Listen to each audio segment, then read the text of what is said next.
Okay, welcome everyone. Thank you for being here. My name is Jonathan Lipp, director of the Big Apple Film Festival. I'm here today with our guest, Onur Tukel, and we're going to be chatting about Onur's new film, Wooden Hearts, which is going to be having its New York City premiere right here in NYC at the Big Apple Film Festival. So, Onur, thank you so much for being here. Yeah, Jonathan, it's great to be here, and thanks for programming the movie. We appreciate that. Of course. Anyway, thank you. Yeah. So, Onur is a veteran filmmaker, right, at this point. Onur's made multiple films that have screened in festivals across the country, around the world. Films, of course, now in the Big Apple, as well as Tribeca, Toronto, amongst others.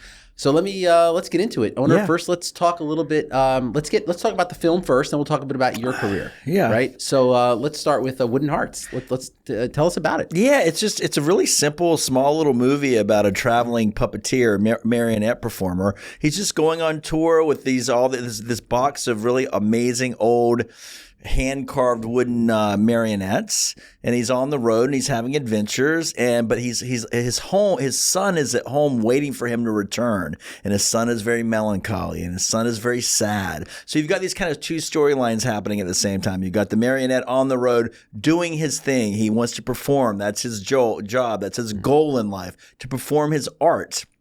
But yet he's neglecting his responsibilities as a father. And then we find out that the son, there's much more to the son than meets the eye. You know, like he created his son. Like, are you a parent yourself? Do you have kids? I am. Actually, I have two. How many children? You have children? What's the ages? Two daughters, 17 and 15. Yeah, and your life changed obviously when you had them, right? Definitely responsibilities. I've always, I've been making movies for half of my life, and I'm 53, and I never had children, never got married. I always felt like if I had those things, it would change my life as an artist. I have to do freelance and make a living and make money. And I feel like if I had kids, I'd really have to hunker down and focus on making money to provide for them. So this story is kind of like my wrestling with the idea that I'm not a parent. If I was a parent, maybe the sacrifices I would have to make to my art, because the marionette performer, he's driven. It's about making his art. But then again, he has a child who desperately needs his father's presence, So it's about those kind of two storylines, but there's not a real narrative besides that. You know what I mean? I just wanted to make something that kind of celebrated the art form of puppetry. Vít Horhais, who was the marionette performer in the movie, he's got a very storied history in the Lower East Side and in New York. He's been in New York for 45 years, performing shows at La Mama Theater and other theaters, and doing puppet shows all around the city. And it was really kind of a celebration of his craft and all these beautiful puppets that he has. And Vít's really interesting. He's just a eccentric, really interesting figure. And the whole thing kind of germinated, the story germinated when he was taking this tour across the Midwest, and he asked us if we wanted to go. He asked me and if I wanted to go on the tour with him, and I was like, sure, let's make a movie about the tour. Let's make a movie. Let's find a film on the road. So basically, it was just me and Chad Gardella, who was the DP and whatnot. We took a red Komodo. I did I mic'd everybody with microphones, and we went on the road without a script and kind of found a script on the road. We wrote it as we went. We were on the road for 12 days. We kind of pieced together and discovered this kind of script, which is I'm very much into script writing. Like for me, my movies are very dialogue driven. They're very they're rich with characters. I develop my characters pretty extensively through dialogue, but this was a different approach. We wrote it as we went. After being on the road for 12 days, we found a movie, we found a storyline, and then I kind of did some editing. And then about 3 or 4 months later, we shot some stuff upstate to some additional narrative material that congealed the whole movie together, So it was an interesting, fun experience, and the movie's a little different than my movies that I normally make, Right. So yeah. It's interesting. So you didn't really have a story in mind, but you had a craft, an art form that you wanted to celebrate. Yeah. And so you built a story around that. Yeah, because we knew that Vít was going to he was going on tour. He was going to have about 8 to 10 puppet shows in about a 12-day period. And we thought, well, let's write the movie around those puppet shows. You know what I mean? Let's capture the puppet shows while they're happening. And, and it's not really a documentary, but it kind of documents some of the story, the performances that happen, and then let's find the story in between the shows, and it becomes it quintessentially becomes a road trip movie. And then we throw in a hitchhiker in there, we throw in some lovers that the puppeteer has. It's not something you'd expect. It's like a puppeteer in his 70s performing puppet shows, having love affairs on the road. But we thought that was fun to showcase that, this idea that the puppeteer, he's performing for people all over the country, but he also has needs. He has to eat. He has sexual needs. He has, he's lonely. He wants to have, people. He's an amorous kind of guy. So we kind of played into that idea too. These kind of modern ideas of sexuality or a polyamory or whatever, if I don't think that's correct in that. But yeah, the idea is that he's a little promiscuous, but he's also an artist, and he loves his craft, and it all came together. I think it's fun. I think it's a fun little alchemy of different elements that you wouldn't expect. Just curious, what is it about puppetry that fascinated you? I mean, you're a filmmaker, yeah. You're a writer, as you just mentioned. You love screenwriting. Mm-hmm. And I guess as an artist, I guess as artists, we're fascinated by all different types of art forms, but puppetry specifically. I mean, I'll tell you myself, it's not really something I've ever thought so much about. Well, what really fascinated you about puppetry? Well, to me, it's the idea that who's in control? The idea of free will. Are we in control, or is someone else pulling the strings? You know what I mean? If we don't have free will and it's all pre-written, and this idea that someone is controlling us, it kind of lets us off the hook with a lot of things. You know what I mean? Like our behavior is look, if it's pre-written, we didn't. So this idea that someone's controlling us, you know what I mean? It's always been fascinating to me. The idea of the soul. Do we have souls, or are we just limp bodies? You know what I mean? So that stuff kind of played into it. There's a little bit of an existential element to it. We don't really we cut some of that stuff out of the movie, but the idea was is our melancholy come from a place of. Some of us are melancholy, some of us are okay with life, but where does this melancholy come from? And does our body house something? Do we have more than just our physical elements? We're mechanicals, we're robots, we're androids in a lot of ways. But what makes us tick? What gives us an identity, a personality? Is it something else? Is it environmental? It's all these different kind of elements. That I think are fascinating. Am I in control? Even when you write a script. It's where is it coming from? I mean, it's a extrapolation of all the conversations we've ever had, all the movies we've ever watched, all the books we've read. That's where our art comes from. But it's but when I'm writing, I don't know. Sometimes I feel like I'm not quite in control, that I'm pulling it from another place, or I'm channeling it from somewhere. You know what I mean? It's interesting, this whole element of AI. You know what I mean? Everybody's, threatened by AI. I'm certainly threatened by it. You know what I mean? But at the same time, I'm not threatened because when you make small movies with a small audience, AI doesn't threaten that. It's not going to change if I'm going to keep making movies regardless. It's not going to affect my audience. But if I'm writing and I'm just scraping from everything, every accumulated bit of knowledge that I have inside of me, it's kind of like AI, what AI does, right? It's scraping from the internet, scraping from all the things that are out there. So all these kind of elements come into play. You know what I mean? I'm curious if you were, not to veer off, from the film for a second, but you mentioned about our how do we develop our personalities and where do we come from, and that's one of the things that fascinated you about puppetry, about who's pulling the strings. I'm just curious, do you read B.F. Skinner, Nature versus Nurture? I don't read it, but I've definitely dabbled in that stuff about, environment. Does the environment shape us, or is it just kind of, are you born with it, or is it passed on from DNA, from centuries of DNA? It's really fascinating. Nature versus nurture is an amazing, wonderful thing to think about. And I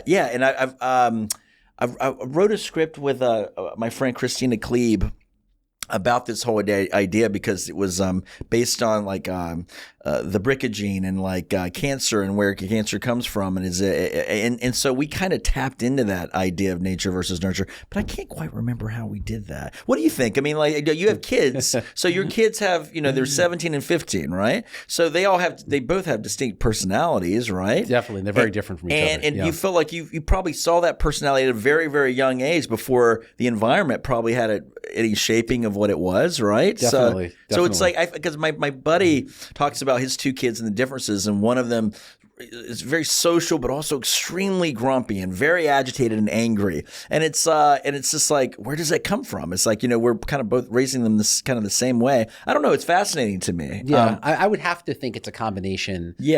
Of both. I think just from my experience as a parent and also just from being in the world, it seems like people seem to be a result or a product of their parents, their upbringing, but of course also very much so by society as well.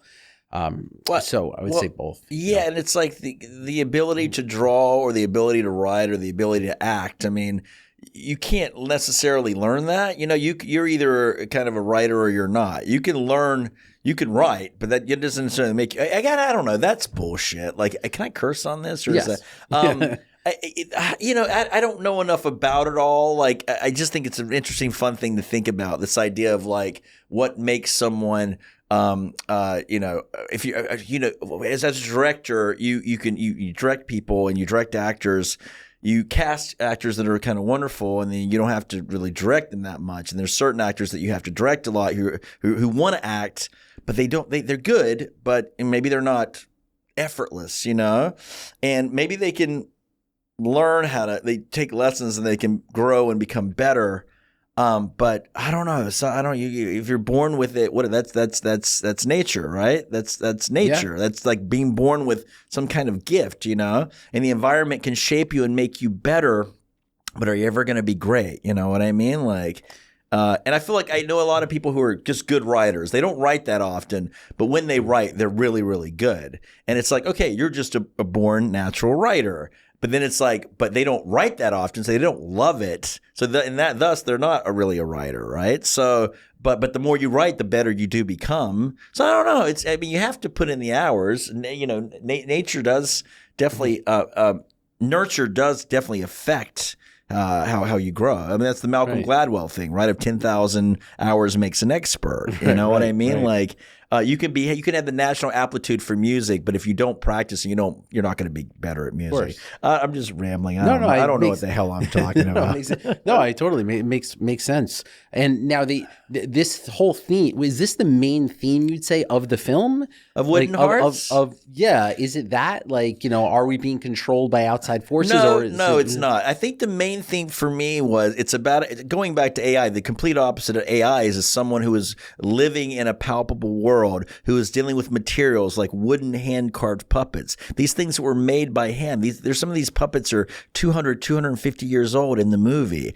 And it's about a puppeteer whose goal in life, who's basically his role in life is to share these puppets with the world. To share this sacred old art form of marionette theater with the world. And that's really what it's about. Like, this guy, he's almost like a Christ-like figure where he is sacrificing his life for this kind of goal of sharing egalitarianly in an egalitarian way, as if that's the right word. I use words incorrectly all the time. So he's just sharing the puppets with the world, and that is his goal. And it's like his life is about his art, and he always has to put on puppet shows. I don't want to give anything away, but something happens to him halfway through the movie that throws his whole world out of whack. And so, but he still is left with a handful of puppets, and he still has this goal of putting on shows, whether it's in a theater with 500 people, or if it's a private audience of one person. He has to put on shows. That is his goal, and that is really what the movie is about. This old man who's like, his mission in life, his goal in life, he's put on this earth to put on shows, and of course life gets in the way, other things get in the way, and he has to face his responsibilities as a parent as well. So it's really about an artist and dedicating your life to art. You know what I mean? I always say this. I've been making films for 30 years, and it's hard when you get older, and it's never easy making movies, right? It's never easy raising money, even if it's very little money. We made this movie for very little money. Still difficult to do. Takes a year to make a film. You shoot it for, raise the money, you write it, you shoot it 3 and 4 months, 2 or 3, you shoot it over 3 or 4 weeks, you pre-productions a couple of months, and then you edit for a year or whatever. You have to get the movie out there if possible. So it's always difficult, but I always tell myself I feel very lucky that I still want to do it, because I just hope by never just feel like ever say I'm done with it. I'm finished. I don't want to do it anymore. I don't have the passion for it. If you don't have passion, it's very hard to continue, And I preemptively lament the day that comes where I'm either too tired or feel like intrinsically I have no desire to do it. You don't make independent film to pay the bills. You don't make independent film to, for necessarily for recognition or attention. You do it because, you're kind of feeding an addiction, I think. You know what I mean? Like, yeah, it's a healthy addiction. Making art is a healthy addiction. Well, it's great. You still have that passion, and you still have that drive to continue to make films, after 30 years. Do you ever have moments in the process though, where you're just like, wow, this is really overwhelming right now. It's really more difficult and challenging and more of a pain than enjoyment at the moment right now? Do you ever have those moments? Yeah. I have a tendency to try to make movies that are more ambitious than the budget that we have. And then sometimes you're on set and you feel like, oh man, like we're 13-hour, 14-hour day. And it's like, we don't have enough money. We don't have enough time. Everyone's exhausted. No one's getting paid much of anything. And I'm like, I'm 53 years old. Why am I doing this? Sure. But what's the alternative? You know what I mean? Like, this is the life I've decided on. I think about that in terms of like leaving New York. It's like I've been in New York for 15 years. And I'm like, I need to get out of here. I've been here too long. It's just too hard. It's getting more difficult as I get older. But then I'm thinking to myself, it's like I'm inspired here. The city inspires me. The people inspires me. There are all these amazing artists here. So yeah, it's always difficult. And I always feel like once I finish a movie, Jonathan, is it Jonathan, right, or John? Jonathan. You go by John or Jonathan? Either one. Okay. Every time, usually when I finish a movie, I'm grumpy and I'm kind of angry. And then your movie doesn't maybe get into the festivals that you hope it gets into. Nobody wants to distribute it. And if somebody does want to distribute it, they don't want to give you any money. And it's all very frustrating. Or then the movie doesn't get reviewed and whatnot. And no one cares. And it feels insignificant and inconsequential in the culture. There's usually a sense of like, screw this. I'm done. I'm not going to do it anymore. But then I don't know. Then if I feel very, very privileged that someone will give me money to make a movie, and if that opportunity presents itself, I feel like, man, I get a chance to take this ride again, on this roller coaster ride where when you sit down to write a script, or in this case, go on the road with a puppeteer, you don't have a script. It's like, wow, what's this movie going to look like in a year from now? And I get to call myself the director of that movie. And I feel like, wow, what a great adventure that is. You know what I mean? And I feel like as a filmmaker, I've gotten criticized I've had certain friends that tell me, they're like, your movies are so low budget. Why aren't you trying to do something more ambitious? Why aren't you trying to raise millions of dollars? Why aren't you trying to get big movie stars? And I am trying to do that, and I have tried to do that. And I'm always trying to make bigger movies. But at the same time, I'm like, if I can make a movie for just a little bit of money, I like to work. And if you're a songwriter, you have to write songs. If you're a painter, you have to paint pictures. And if you're a filmmaker, the way I look at it is every film helps you grow as a filmmaker. Every film is an opportunity to learn and to develop a skill set maybe that wasn't there before. And also to learn something about yourself and about life, It's exciting to me. You're also working with people, whether it's a group of 5 people like this movie or a group of 25, 30 people. Or 50 people, if that's how many actors are in the film. I don't know. It's exciting to me. It's beautiful. That's what I mean. Yeah. New York, we're all here. We're all jammed in together. It's about people. You can't live in New York if you're not a people person. You know what I mean? Like, it's about the people that make New York amazing. And that is what I love about filmmaking, is it's not a solitary act. It's a collaborative art form, which I love, So yeah. No, I agree with you. I'm very much inspired by the city. I mean, I love New York City. It's my favorite city in the world.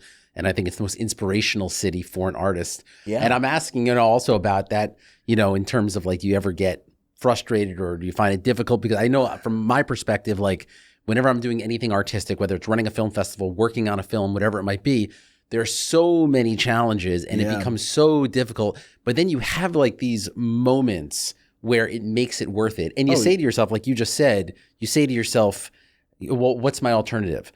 And then you have these moments where you're like, even though the last 2 weeks was total stress and challenges and frustrations or whatever it is, this moment now just made it worth it. Yeah. What moment is that for you when you've completed a film? It's so funny. Like, there's so many specific films that like all have different meanings to me. You know, we just wrapped a movie and we shot 13 days over the course of 2 weeks. We had to do that because of the actor's schedule. This is probably the most exciting film that I've done. You know, I don't want to prematurely celebrate this movie that I just finished, but we shot for 13 days and we got really, really good stuff, and the whole thing was really gratifying. I think morale was high. The crew was really, really dialed in. They were really, really trying to make something extraordinary. I felt very lucky to be part of this amazing film we were making. But the schedule was so tight, and we would shoot amazing things, and there was no time to really celebrate. You know, it was like, oh, that was so great. We got to move on because we got 12, 13, 14 pages to shoot today. And there'd be jokes and you'd have fun. And there was a sense of like, there was a jocular sense of frivolity. We're having fun. We're cutting jokes. But there's not a lot of time to really talk and cut loose and enjoy what we're doing, but there's a gratification that we're making something good. But you know, I've had certain experiences. I remember, when I came to New York in 2010, I had been making movies in North Carolina in the late 90s and the early aughts. I lived in Wilmington, North Carolina. I made movies, and I took about a decade off because I stopped making films. I lost my nerve. I lost my passion for it. I lost my confidence in making films. But I got to say, I moved to New York in 2010. These little Canon. The 7D cameras came out. I don't know if you remember this Canon 7D, the 5D. Was it Panasonic? Were they Panasonic? Yeah, I shot some things on a 5D, actually. Was it a Canon? It was Canon cameras. I believe so. Canon. Yeah. My first movie, when these 7Ds came out, I thought, my God, maybe I can start making movies again. Because before that, I was shooting on 16mm film, on 35mm film. Those are great. But it was too expensive. It was hard. It was expensive. It was also the stress of like sending the film off to the lab and waiting for it to come back and being terrified about whether or not everything was in focus or scratched up.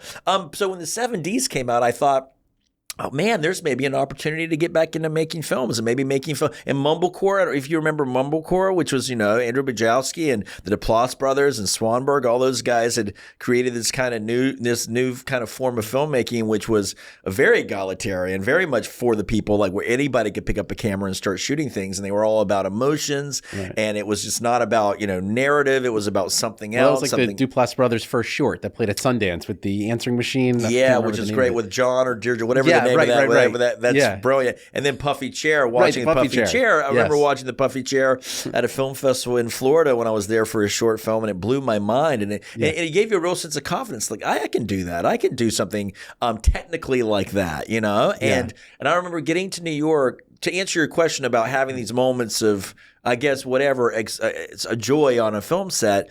Making this movie called Richard's Wedding, we shot it in 7 days. It was the first film I'd made in 10 years. And to make it in New York, because I'd always romanticized New York and North Carolina watching Woody Allen movies or whatever, Nora Ephron movies or whatever, just movies in general about New York City, Scorsese films and whatnot.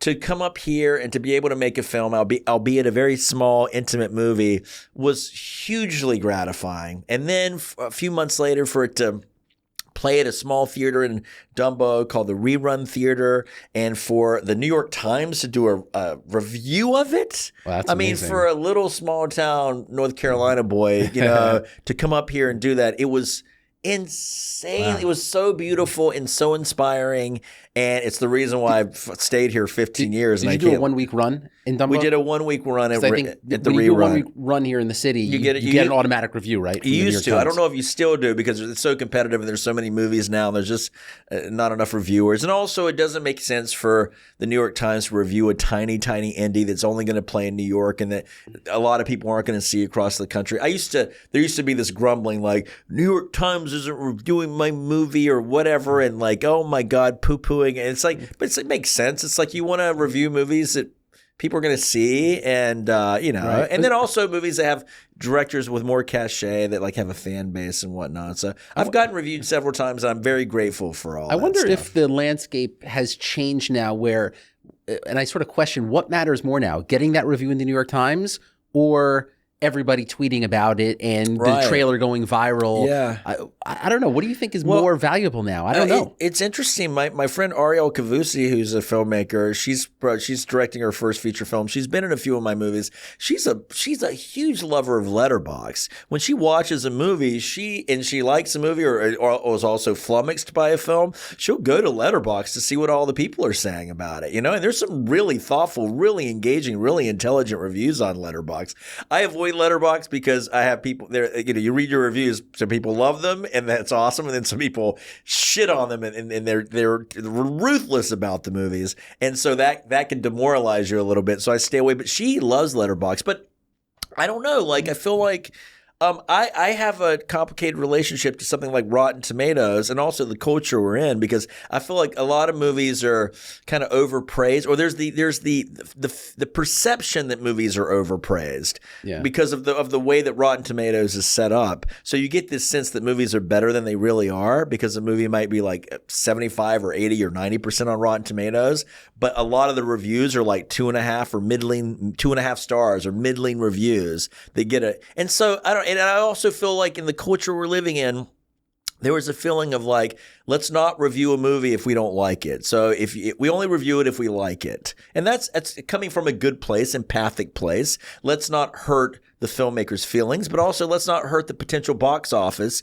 of a movie, because we need people to go to the movies. We don't want to keep people. We don't want to hurt someone's bottom line. I mean, it's hard making movies. It's hard to make money making films. So I think it's a beautiful thing to have criticism be a little friendlier to films so that it doesn't hurt the box office. But I don't think it's good for criticism, because I believe in the subjectivity of art, and I feel like you should rip apart a piece of art if you want. You're supposed to, especially if you have a visceral, strong reaction. Say that you don't like a movie. It's okay. You know what I mean? And there's nothing wrong with that.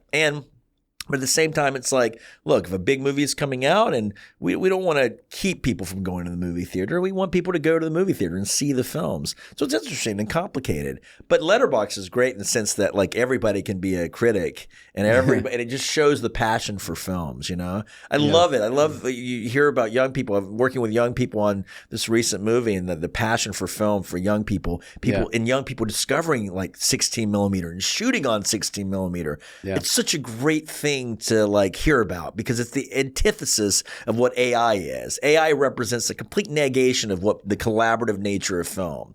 Someone who makes a movie on AI on their computer is not going to experience the pure collaborative joy of being on a film set and hanging out with 10, 15, 20 people and everybody being part of this machine and this mechanism and celebrating when there's a great take and a great dolly shot and everything coming into focus and everything blooming. It's so beautiful and it's so poetic, and it makes me teary-eyed. It's why I keep doing it. Yeah. It's so beautiful and amazing. I do remember, years ago, shooting on 16 millimeter, going to the Duart Lab, which is on 55th Street, and working with real film like that, and it's such a such a unique, Metro Post. Yeah, keep going. It was just such a unique experience, and it sort of separated you from just the average person walking around with a video camera. You were a filmmaker. Yeah, now for sure. It's kind of all. And I think that also is, you highlight the idea, the difference between making art and making content, where it's pretty easy just to hold up your phone and make something and do a TikTok video, which is content, to actually sit there, whether it's with an Arri or FX9 or 16 millimeter camera, you are to sit there and make something, craft something that's a piece of art that isn't disposable, that's actually going to have longevity and exist, for a long time. It's so funny making this movie, Wood and Heart's $20,000 budget with a tiny crew, which I'm really, really proud of, even though it's very, very different. I always kind of compare it to like off Broadway or off Broadway, which is so important to New York culture. It's so important to the arts. Even though it's a small audience, you have black box theater with 50 seats, not really reviewed. Not a lot of people see it. Maybe it's running for 2 weeks and barely breaks even, or actually lose $50 or $30 or $40,000.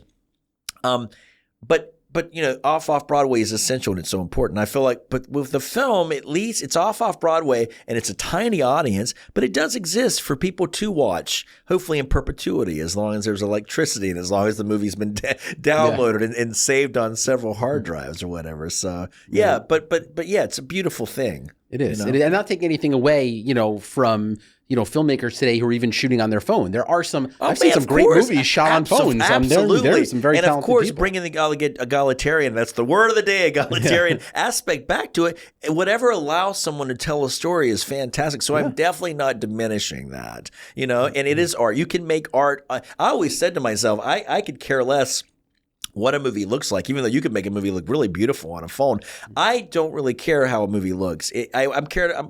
Performance has to be great. The writing has to be good. Audio has to be good. You have to hear what people are saying. But I kudos to DPs and photographers who make things look good. My DP on the film I just did, God bless him. He made it look amazing when I didn't really care. And I didn't really want it to look that good because I felt like it takes away time from my actors. So he had to work really quickly. My DPs have to work fast and they have to give me a lot of time to work with actors to get the acting right. But ultimately, I always say this. I'd rather watch Richard Linklater, like Tape. Did you ever see the movie Tape from the late 90s? I don't know if it's necessarily aged well. I had a friend of mine like, screw that movie. Screw it. It was okay. I didn't love it. I loved it 20 years ago when I watched it. But in terms of technically, like I liked the script writing, New York City playwright. I liked Robert Sean Leonard, Uma Thurman, Ethan Hawke. It's just 3 actors in real time in a crappy little hotel room with a crappy little digital camera. And it looks like shit, but it's got an energy to it that I remember loving. And I'm like, I always say I'd rather watch that movie than like Gone in 50 Seconds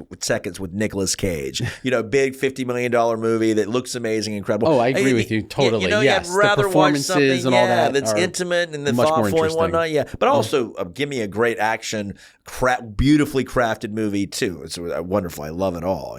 So. Yeah, no, definitely. I'm with you. You direct movies? You've directed? I actually in recent years I really have not had an opportunity to work on films myself because I've been busy with the festival. Yeah. But I have made films. I've made some films. And Big Apple was your festival, right? Big Apple. 20 years now? How many years now? We actually started in 2003. Wow. So we're on year 22 2022. already. Congratulations. Thank you. It's crazy. It's amazing. Time goes by so fast. I can't believe it. I feel like it was just yesterday. Like, man. Life just flies by. I don't know for sure. And then you do other things? Do you like this is it right now. This is it. I mean, I'm trying to work on a new film actually at the moment. Okay. Which I'm actually in the process of developing a script for. Which actually, speaking of writing, I want to ask you because you were talking about AI. I'm curious what your thought is on because you mentioned earlier that you love writing, you have passion for writing. And I'm curious what your thoughts are on using AI because I'm asking because a script that I'm currently working on, it's sort of a hybrid. Like I am using AI for certain parts of it because I'm trying to figure certain things out or where I want certain arcs to be and where the direction I want certain characters to go in. So I am using AI for some ideas and I'm just curious what your thoughts are on that. I mean, I've got a Luddite approach to it, which is like I feel like I never want to use AI for any reason, any way possible, because I just feel like I love the process of sitting down, taking walks and thinking about things. I like listening to music and writing down ideas. I like having a notebook out and just writing out ideas, just whatever comes to free form association, just writing. That process has worked for me. And I don't know. I don't have a problem with how you're doing this, but I do feel like it's more gratifying to use your own internal pain and processes and stuff. And it's like, okay, maybe AI will give you a bunch of ideas and you're like, oh, I like that idea. But I also feel like you're going to miss out on the ideas you would have created that might be a lot better than that, I guess, maybe. I just feel like it's a drug like crack or heroin that I just don't even want to dip I don't even want to dip my finger in the well because I feel like it's poison for an artist because it's I don't know. I mean, look, maybe we're all machines, maybe we're all robots, maybe we're all AI. You know what I mean? Yeah. Maybe we're all connected to this torque of the collective unconscious or whatever it's called. And so maybe I'm being afraid of it for nothing, but I feel like I don't know. I'm kind of pretentious in that sense of the purity of art. You know what I mean? Like I don't want to read a comic book that was created by AI. I want to know that someone's hand created the work. Yeah. But at the same time, I mean, I don't know. Like I scan images into. I do some comic book art and some drawing and I'll scan things into Photoshop and I'll color things in the computer as opposed to painting by hand. I mean, The computer is such a tool. It's another tool. Whatever you use to get your ideas out, you know what I mean? I mean, so I don't want to. I'm just personally. want to be one of those pure artists who's like, hopefully as I get older, hopefully I'll live another couple of decades. Hopefully I'll live to be whatever. Who knows how long the world's going to last? Yeah. Who knows how much time any of us are going to have? But I just want to, I guess in that sense, I want to hold on to this idea that I'm a pure artist and I don't want to use those tools. You know, I like using a pencil. I like sketching things out. I like writing things by hand. And at the end of the day, I don't know, like just walking around and thinking of ideas to me and having conversations with people is still to me, it can't compare to like putting it. I don't know if it can compare because I haven't done it. Putting in a prompt and asking for, for ideas. I understand what you're saying because like you said earlier, like I've been inspired by these New York City filmmakers just like you, these early Woody Allen films and Spike Lee and Scorsese and Ed Burns and all these sort of New York, filmmakers, Nora Ephron, like you mentioned. Whit Stillman, Metropolitan, all these, kind of films. And I love it. And they're all pure art. They've written these scripts from their heart and from their experiences. And I'm with you. Like I understand it. Man, I'm telling you, man, I was watching, I put it on just to see what the first few minutes was. It was like this movie Played Dirty on Amazon Prime with like Mark Wahlberg or whatever. I'm watching the first 10 minutes and it feels like an AI movie to me. It feels like it was shot on sound stages with green screen. I saw the new Naked Gun movie and it felt like they were not even in the real spaces. They were using virtual sets and it felt like it. The performances felt wooden. The timing felt off. Like I got a sense of like, this isn't reality and it doesn't feel real. And I don't know, like I want to be on sets where we have the dolly shot and the dolly shot's a little wobbly like it is in the 80s and 90s. I don't want precision. I want sloppiness because that's the human experience. And of course, AI at some point, you'll be able to generate sloppiness within the prompt, but it's not real. We sweat, we shit, we have snot. You know what? The life's messy. I want the messiness of that. Yeah. I want the grittiness of that. You know what I mean? Like if you're talking about just the AI artificiality of the world, it's like, I don't know. There's always going to be a small minority of people or a large minority of people, 5, 10, 16, 7, 8%, whatever it is, that are going to reject these things. And they're going to shoot on film. They're going to say, look, I want the vinyl record, not the compressed Spotify bullshit. You know what I mean? Yeah. And thank God for that. It's a small percentage of people that keep off Broadway alive. Small percentage of the world who sees Broadway, but Broadway, what a vital art form, Yeah. So people that go to see concerts, they're not going to see robots perform. They're going to see humans perform. Yeah. They're feeling the pain of the musician. They're feeling the accumulated experience of a musician who has written a song from a place of melancholy or a place of joy or whatever, or inspired by a girlfriend or a boyfriend or whatever, or a trans person they dated. Like that's what being human is, just the how peculiar we are. And if we're evolving, if the internet and if we're all becoming more evolved and more intelligent, that's just more to draw from the human experience. You know what I mean? So I think it makes the idea of art more exciting that we're all pulling from within as opposed to pulling from a computer. Fuck that. My advice would be fuck that. You don't need AI. You don't need AI. You know what I mean? You're a father. You're a smart guy. You're a New Yorker. You're an intelligent guy. Like, I don't know. Trust what's in here. Yeah. So yeah. No, it's interesting. You mentioned about the AI effects and whatnot, and how you want to see something more raw and real. I was just speaking recently about some of the new superhero. Oh, go for it! Yeah, I'm kidding. I was just speaking recently about these new superhero films that came out, like the new Superman, the new Spider-Man, and I don't know why, but I feel like the older versions of those movies, like the Christopher Reeve Superman from the 1970s, the Spider-Man stuff from the 1980s. Look actually more authentic to me. Oh yeah, than the new ones. Even with all the technology we have, I feel like those look more real, more authentic. I don't know. Yeah.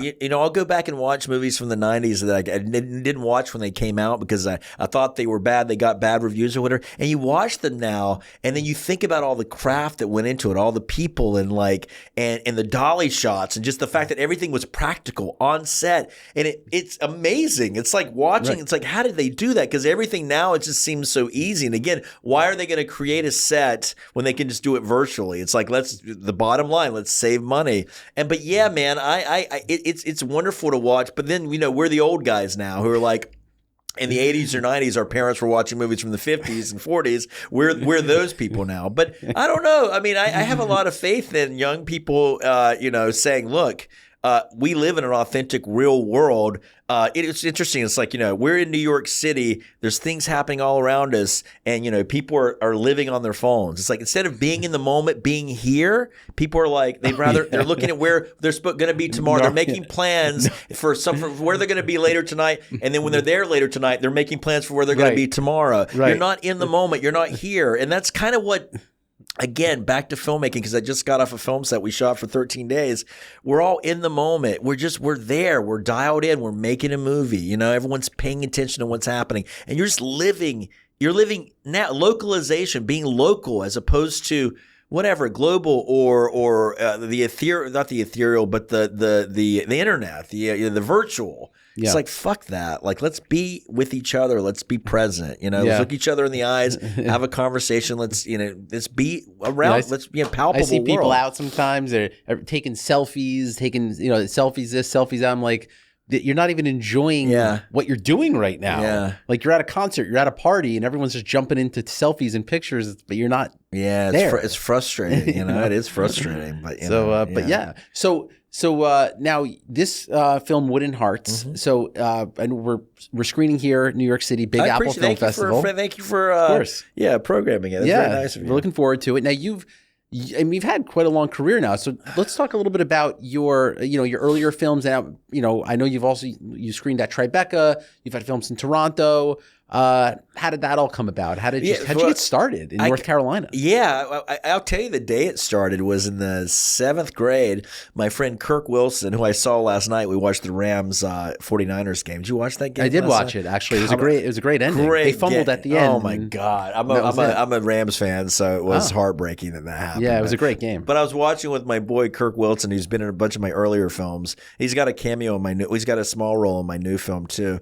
But it started. I remember the moment it started. I was in the 6th grade. He was in the 7th grade. He walked up to me in the hallway and said, "We're going to make a movie this summer. We're going to make a movie." And he had the name of the movie. He said, "We're going to make a movie called Camp Out with Death," which is a great title, right? Of a slasher film. I'd watch it. And we were watching slasher films. This was the 80s, right? So we were watching slasher films. That was what's all we watched were slasher films and Stallone films and Schwarzenegger films, like action films and horror films. Awesome. And I'm like, what the hell are you talking about? How are we going to make us Camp Out? How are we going to make a movie? And our friend Paul Chung had a VHS camera, camcorder. So we're going to make it with Paul Chung's camera. And we spent the summer making this kind of awesome slasher film about a guy with a burlap sack over his face and a chainsaw and running around killing people. And is it good? Can we still see it? It's on VHS somewhere. I don't know where the hell it is, but it was good for... when you're a young kid making films and the magic of it all coming together, and we're editing in camera. You don't have an editor, so we're actually every shot is like in sequence that we're shooting.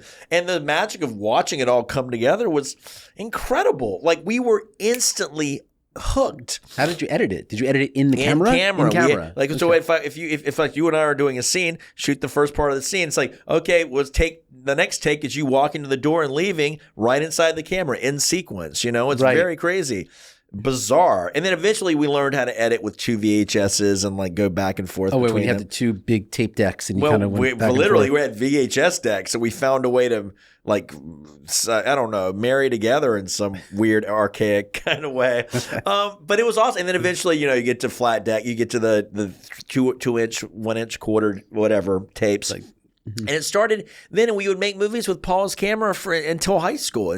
We'd keep making breakdancing movies or action films or horror films, and it was amazing. And commercials, spoofs of commercials, and it was just beautiful. And then got to college, I majored in film and I majored in graphic design. My mother was like, "You can major in film, but also have a practical degree as well." So because I used to draw, I do draw pictures, and I was visually kind of inclined. She's like, "Be a graphic designer." So I've made a living over 30 years as a graphic designer, as a motion designer, as an editor, while trying to raise money and make films. And so when I graduated college, I saved up a little bit of money and got a friend of mine to give me $3,000, my friend Clifford McCurdy, and we made a 16 millimeter movie called House of Pancakes when I was 24. That was a short? It was a feature film. For $3,000 on 16 millimeters? No, it was like $8,000. I put in $5,000 my own money. I saved up and put in my own money. Even $8, actually. That's really great that you're able to pull that off. Oh, yeah, but we were all inspired by like Richard Linklater for Sly, Robert Rodriguez making El Mariachi for $7,000, Kevin Smith making Clerks, we were all inspired by that. Like it all took place in pretty much 1 or 2 locations on black and white Ilford film that a lab in Seattle processed for us. And it was great. I bought this old Fresolini 16 millimeter camera that was so loud we had to wrap a towel around it just to keep it quiet. And it was great. I think from that moment I felt like a filmmaker, and I was obsessed. Every bit of money that I had that wasn't going to rent was going towards shooting 16 millimeter film. And then so after that, made a vampire film called Sergio Lapel's Drawing Blood.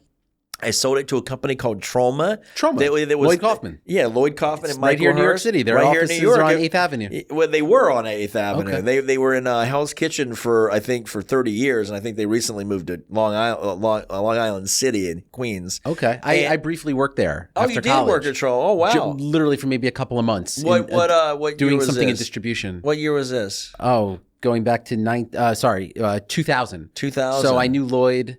And I worked there and I worked with him for a couple of months. Oh man, he was a big inspiration. Like he had written a book called Make Your Own Damn Movie in the late 90s, I think 97 or 96 or something. And I read that and I read Robert Rodriguez's book, Rebel Without a Crew. I read Sidney Lumet's book, Making Movies, read that a couple of times. Like I was just ingesting everything I could, anything to get inspiration. I'm super inspired by Lloyd because I'm not a huge fan of those type of films, honestly. Toxic Avenger's great and everything, but I'm super inspired because it wasn't just one movie. He built his own empire and built his own audience built literally like his own Hollywood, so to speak. Oh, yeah. And I think that's so admirable, and I love that. And he has a really rich history of not just like, Troma. They weren't just like making exploitative movies that, like Rocky, when the original Rocky was made, they were doing the telecine of the film. They were doing I don't know if it was processing the film. They were definitely taking the film to tape for the director and for Stallone and whatnot. Right. So they were part of that, the making of that film and making of a lot of movies. Lloyd's in it. Yeah, he's carried into the bar, out of the bar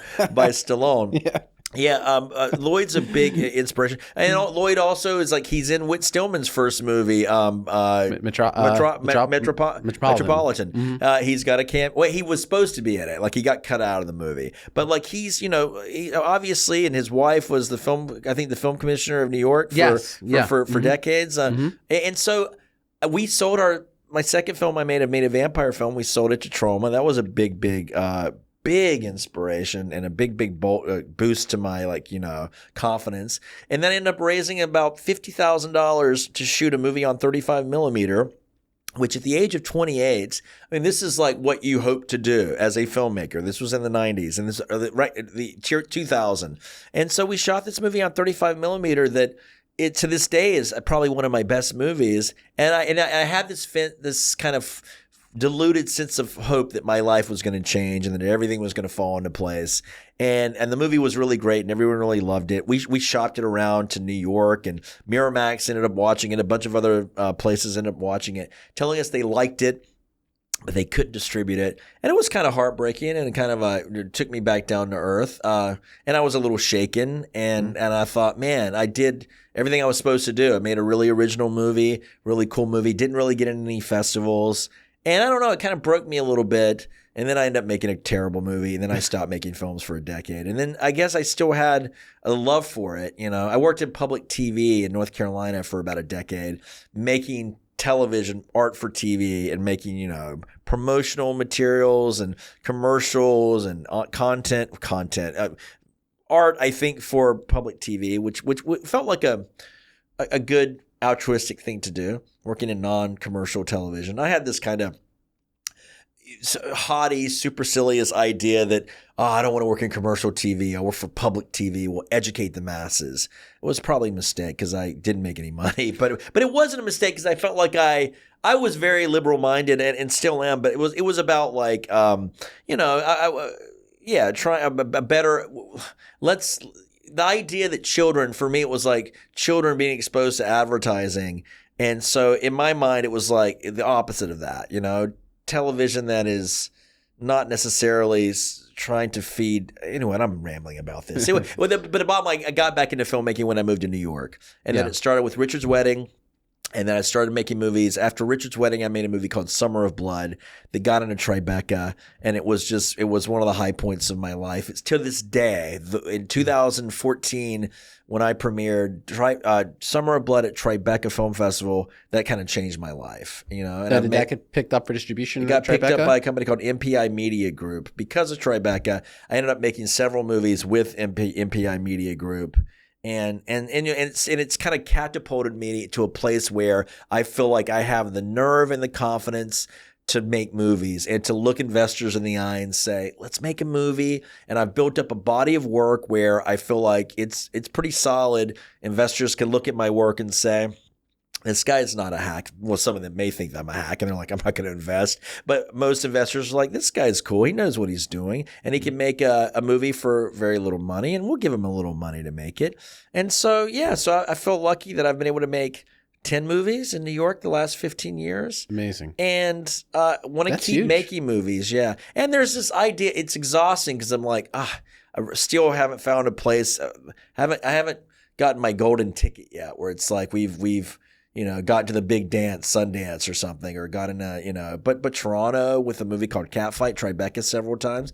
It's been fun, Oh, it's amazing. But but your career can change if you get into a festival like Sundance or, but also lots of movies get into those festivals and they don't go anywhere. Sure. So. I mean, I was actually, just recently I was looking up all of these films that have screened at Sundance over the years.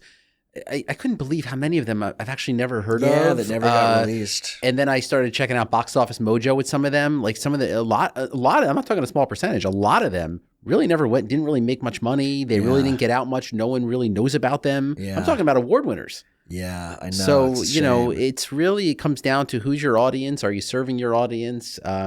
Is it inspirational for people? Is it educating people? Is it making people laugh? Is it scaring people? Is it whatever it is? Does it serve a real purpose? And I think that is really what determines, And there's just so much to watch, too. I mean, in the 90s, man, when an independent film would come out, we all just rushed out to see it because there weren't that many things to see, Yeah. There was the big Hollywood movies, and then there wasn't a lot on TV. There was not that much to watch compared to now. So it's like we just were beholden to anything that came out in the theater that was independent and weird and edgy and like, wow, this sounds like an interesting. You'd read about it in the, whatever, the Indie Weekly or whatever that kind of, whatever the newspaper was, the equivalent of the Village Voice in whatever town you were in. Yeah. And you're like, that movie looks good. The Music of Chance with Mandy Patinkin and James Spader, and it sounds so weird. Two people building a bridge for someone. Like, what the fuck is that? And then you go watch it, and it's like, that was weird, and I didn't understand it, but that was kind of awesome, and I remember it. A Hal Hartley movie, Henry Fool. It's like, Henry Fool. What is this? And you watch that. I got to I had the honor of working with Thomas J. Ryan a couple of times.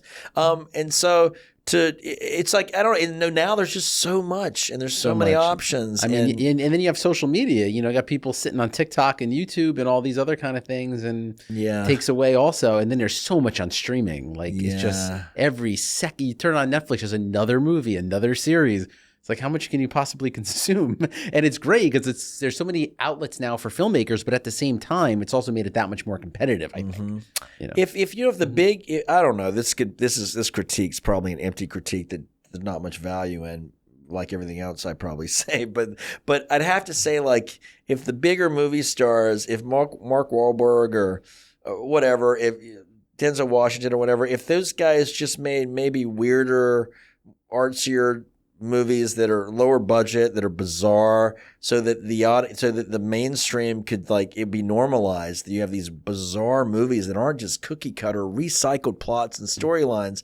I don't want to criticize Denzel Washington. God, I love Denzel Washington. I love anything that he does. Yeah. But so many of these movies that get made, it's like $200 million spectacular films that make a lot of money. That's great in superhero movies. But if some of these bigger actors would take more risks, and maybe make some smaller, intimate films, and maybe work with some smaller, intimate directors to say, look, let me make something really bizarre and avant-garde, and that would reach a bigger audience. I don't know. I think that would aid and help the mainstream. It would. It would help the indie world. You know what I mean? I think some of them do. Like Ethan Hawke, for example. Sure. We were just talking about him with Tape. I think he definitely does some edgier things sometimes. And, no, for sure. No, exactly. And then you see some of these big actors that do like, I remember seeing like Paul Sparks and Michael Shannon do Waiting for Godot in Brooklyn last year. And I'm on stage, I'm in the audience watching it. I'm just like, it's just, I'm so inspired by it. And you know what I mean? And because, Paul Sparks is a pretty big film and TV actor, also a great off-Broadway stage performer, and Michael Shannon, a big, film, TV star and musician and whatnot. And they J.O. Sanders told me once, he's like, he's a great theatrical actor, does a lot of Shakespeare. And he said, because he was in my movie Catfight, and he told me, he's like, I do film and TV to pay for theater because that's the art form that really I feel alive when I'm on stage. And I've heard that from other actors too. They feel alive when they're on stage. Well, some actors say that theater is an actor's medium and film is a director's medium. Yeah. I guess that's subjective. Yeah. I have heard that. And you will also hear from other actors like, I'll do an indie movie and love it and enjoy it because it's more intimate and I get to play a bigger, more complicated role. And then I'll be on a $40 million film just sitting in my trailer. And I just feel like my soul, I feel like a little bit of my soul dies, Yeah. And I don't know. I mean, like the audience for indie film is small, but that stuff's not going to go away. Maybe 90% of the filmmakers are going to start making their movies with AI, but I feel like there'll still be, a very healthy minority of people that are going to be in the real world making, movies with crews and with cameras and I don't know. I think maybe it's cyclical. Comic books were dead in the 80s for a while, weren't they? Or the early 90s? Yeah. Like it was like the industry was dead and then it all came back around. Vinyl, went down and it came back up. It seems to go like that. Like back in the 20s, 30s, radio was huge. Yeah. Then it kind of died out because then you had like TV and movies. But now with podcasts, for example, right? Audio is huge again. Audio books. Audio has become a huge revolution, right? No, for sure. Yeah. So, in conclusion, let me just ask you if you have any, from your experience over the years, making movies, being in festivals, finding distribution for your films and all that, do you have any advice for aspiring filmmakers and aspiring writers? I've been telling this story recently because, I made a movie called, it's the Trauma movie that I made. I like to tell this story. I hate telling stories about, I guess I don't hate telling stories about myself because I'm about to. I was going to make this movie and we were going to start shooting on a Monday and it was like a Thursday, right? And I was with the crew of like 8 or 9 people that were going to help me. They were going to make the movie with us. We're going to make the movie together, right? It's collaborative. I feel like when I make a movie, it's not my movie, it's our movie because we're all doing it together. And you can have a vision for a film, but you have to pivot a lot when you make a movie. You have to change things based on the schedule. And you don't make your day. You can't shoot a couple of scenes. You got to cut those scenes and find a way to consolidate scenes. But it was a Thursday and everyone was like, we're not ready for Monday. Like we're just not. We're unprepared. Like we can't do this on Monday. And I was just ready to go. I was like, I don't care. I want to get this thing made. And we're not ready, but we'll figure it out as we go. And they're like, no, I don't think we can do this. We had the first AC, we had the sound guy, we had whatever, gaffer, best boy, all that stuff, crew of 8 or 9 people. And I said, all right, well, I need someone to run the CP16 16mm camera. Can somebody do that? Who can, who here will just run the camera? You'll be the loader, you'll load the film, you'll operate the camera, you'll do all this. Who will do this? And one of my camera operator held his hand and said, I'll do it. I'm like, okay, well, I guess I can run the audio. So I guess we're going on Monday. If you guys don't want to shoot, you don't shoot. Brian and I are making the film on Monday, so I don't need any of you. I mean, it was stubborn, it was stupid, and it was reckless. But it was like, I'm going to get this movie made. I don't care what it takes. I'm going to get it made. It's also a little insane, and I think you have to be a little insane to make a movie. And you have to be kind of stubborn. And you can listen to people, but also listen to your own instincts. And Brian's like, I'll do it. Okay, let's do it. Let's make a movie. Okay, cool. You don't have to be in the movie, guys. We're making this film. I've got my actors. We've got our fake vampire fangs. It was a vampire film. So you don't have to. I don't need you. And look, and nobody was getting paid anyway. So it's like whatever. And of course, everyone's like, screw you, Onur, you're an idiot, but we'll join you. Well, all right, we'll be there on Monday. And we shot the film, and it was grueling and it was hard. But we made this film that still exists. It's on Troma's, streaming service. And we didn't make any money. We got the investors their money back. But my advice would be, look, man, like so many people are trying to make, okay, that's some advice. Just do it. The Nike slogan, like just go for it and fuck it. Like be brave. And even if you're alone, sometimes you have to do it alone, or do it with a very, very tiny crew, which again goes to the argument of the cell phone and that kind of thing, whatever. It's like whatever it takes to get a movie made. At the same time, you have people, if you can get a group of people, raise some money, make it the proper way, do it that way. But I would say some filmmakers think that they need $1 million or $500,000 to make their first movie. And it's like, unless you know a lot of rich people or come from a rich family, they're going to put money into that. You're not going to probably make your first film for $1 million, nor do you deserve to make your first film for $1 million. And so it's like you hear so many people that are trying to make a movie, trying to raise a certain amount of money. And it's like, why don't you scale the thing down or write a more intimate movie and make your first film for way less?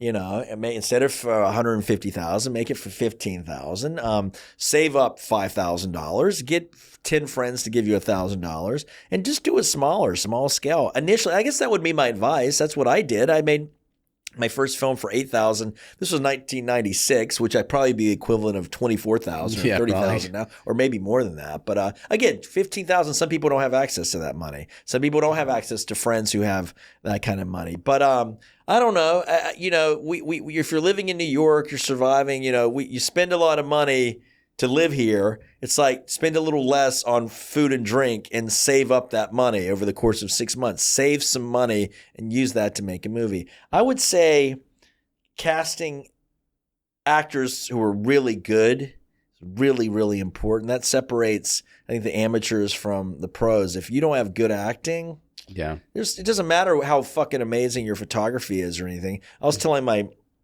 DP was making things look amazing, but we had amazing actors in front of the camera. I'm like, yeah, that's great. But actors are the priority. Like they are the priority. If we don't have good performances, if they don't feel comfortable, if they feel rushed, if they don't feel like they can give an authentic, amazing performance, it doesn't matter how good it looks, because who cares? You know what I mean? Get amazing actors. Man, surround yourself with people that you love and trust, and that you can also have thick skin.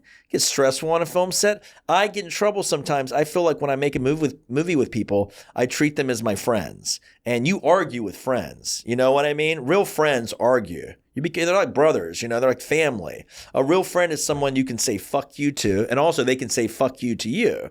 And you don't also carry you don't pout about it. You shake it off and you move forward.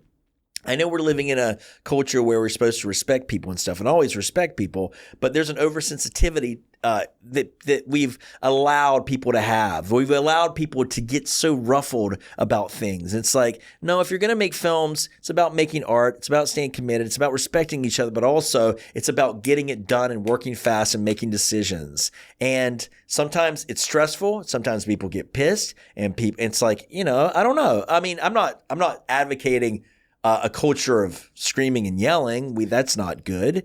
But at the same time, it's like, I don't know, surround yourself with people that you love and that you trust and that you have a good time with, that you collaborate with. Trust is a really, really big deal. Having people that are there for the art and not for necessarily the money. They're there to serve the film. And not necessarily, and also themselves. We all want to get something out of it. If you're coming out and you want to be a DP, if you want to, you want to make a film that's going to showcase your abilities, hopefully we'll get you a bigger job in the future. Everybody who works on a small, intimate set is doing it for the hours or doing it for the experience. So it is self-serving. You want to have a self-serving reason for being on a film set, but do it for the love of it. Don't do anyone any favors. If you're going to cast someone in a movie and you have to twist their arm, if you're going to try to get someone to be your sound guy or your DP, if you have to twist their arm, they don't need to be on your film set. Those who want to be there. Get the people who want to be there. I totally agree with that. You know what I mean? Work with people who want to be working with you. From the producer, everything. If the producer is just like, How much money you got? Yeah, I'm going to need X amount of dollars from this budget. No. We don't have that much money. Respect my budget. Respect my film set. Respect that we're all doing this together. And if the crew, if you have a crew member who agrees to be there, they need to, whether they're making $200 or $300 or $400 a day, if they've agreed to that amount, they need to treat it like they're getting paid a professional rate. Like if you're there, even if you're there for free, treat it like you're getting paid because we're all there to make something good. And if you're not, you're just wasting everybody's time. I sound like an asshole when I'm saying that. But no, you're correct. If you're committed to something, then you really need to commit to it, and you can't just right. I totally understand. And if you're directing the movie or producing or whatever, this is also probably the biggest advice. If everybody has come together to make your film and work on this movie together, and it becomes their film, finish the fucking movie. You know what I mean? Even if it's gone badly and it's not going to be a good movie, and everyone knows it, finish the fucking movie, or you've wasted everybody's time. So many stories of people shooting something and they just don't finish it. What the hell? I just never understood that. You have to finish a movie, or what the hell was the purpose of getting everybody together? So that's my main advice, is finish the movie, because so many films don't get finished. And on your first film, scale it down, make it small. I'm not saying it can't be ambitious. I would caution people about making 3 people that go to a cabin and smoke weed for a weekend and talk about all their life goals or how horrible their life is. I mean, I don't want to. I mean, although I said a tape, I'll watch tape if it's that's true. Yeah. If it's a good acting, a good performance. I mean, make something ambitious and awesome, but you don't need a huge crew and you don't need a lot of money to make something amazing and fun to watch. No doubt. I think that's definitely been proven from many independent films, including yours and many others as well.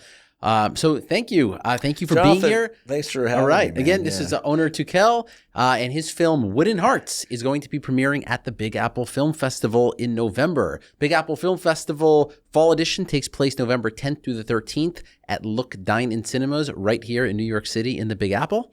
Onur, thanks for being here. Thanks, Really Jonathan. appreciate it. And we'll see you at the festival. All right. Thanks, everyone.